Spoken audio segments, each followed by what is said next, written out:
Tai sveiki visi, sveikinuosi servise 007 iš Landirenzo dujinės įrangos montavimo dirbtuvių, norėdamas pademonstruoti ir pristatyti dar vieną Landirenzo Omegas dujinės įrangos darbų montavimo pavyzdį.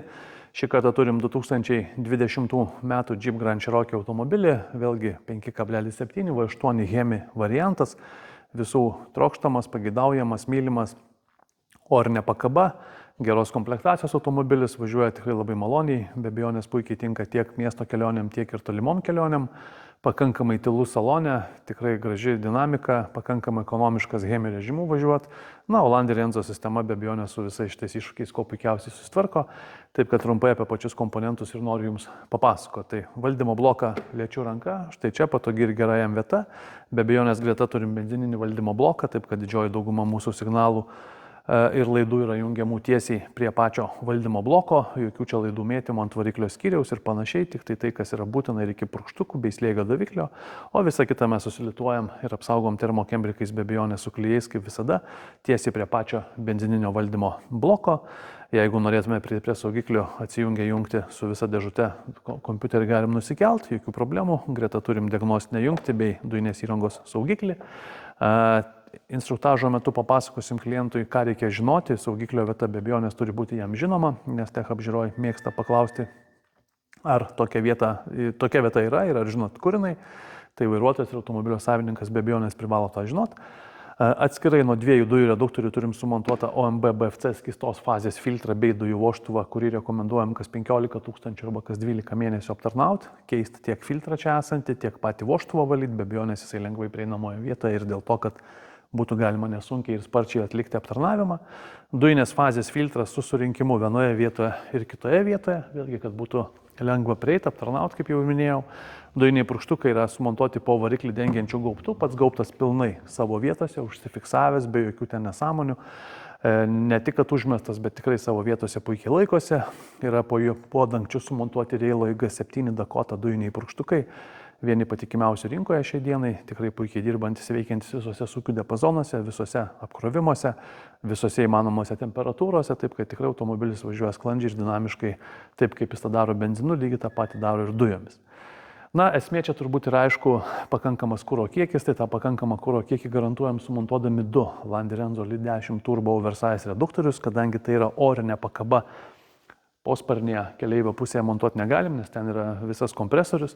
Tai yra montuojami maždaug šitoje vietoje, žemiau, vienas truputėlį žemiau, kitas truputėlį aukščiau. Kaip minėjau, du reduktoriai Landirenzo LI10 Turbo Oversize. Vienas jų pagal teoriją 200 kW. Realiai važiuoti jisai gali ir galingesnius aptarnauti, sakykime, išmaitint variklius, bet 5, 7 ir vienas reduktorius čia niekaip nederantis komplektas, jisai niekada neveiks tinkamai, dar kol naujas, dar, bet paskui tikrai bus visokiausių problemų, taip kad būtinai du ir ne kitaip. Servise 007 jie bus sumontuoti tik tai du ir be jokių kitokių variantų.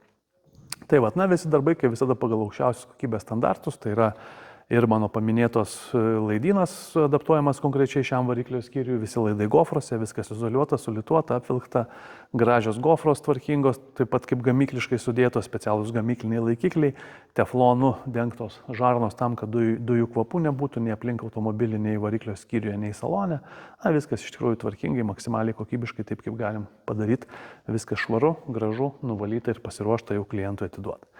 Tai apie variklio skyrių būtų tiek. Dujų perjungimo mygtukas yra montuojamas ten, kurio pagidauja klientas. Dažniausia mūsų siūloma vieta yra būtent čia, apvali gumelė ir mygtukas apvalus, įleidžiamas, pakankamai gražiai, tvarkingai atrodo ir dažniausiai čia yra ir montuojamas. Pildymas prie benzino užpilimo vietos, kaip matot, kad būtų patogiau.